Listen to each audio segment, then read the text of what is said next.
ఈ ఏడాది తొలి చంద్రగ్రహణం ఈ నెల 14వ తేదీన కన్యారాశిలో సంభవించబోతుంది. చంద్రగ్రహణం అంటేనే హిందూ మతంలో అత్యధిక ప్రాధాన్యముంటుంది. ఆ ప్రభావం సమాజ జీవితంతో పాటు మానవుల వ్యక్తిగత జీవితాలపై చాలా అధికంగా ఉండటమే అందుకు కారణం. దీని ప్రభావం వల్ల 3 రాశులకు మహర్దశ పట్టనుంది.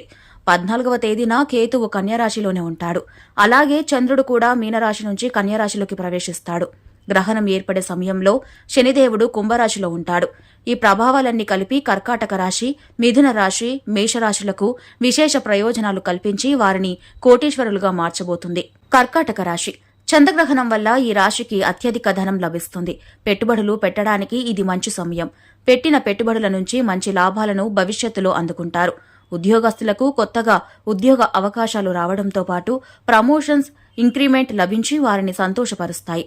ఒక రకంగా చెప్పాలంటే కర్కాటక రాశివారు చంద్రగ్రహణం ప్రభావంతో ఏ పని తలపెట్టినా కలిసి వస్తుంది. వారంతా కోటీశ్వరులు కావడం ఖాయం. మేషరాశి కొత్తగా వ్యాపారం చేయాలనుకుంటున్న వారికి ఇది మంచి సమయం.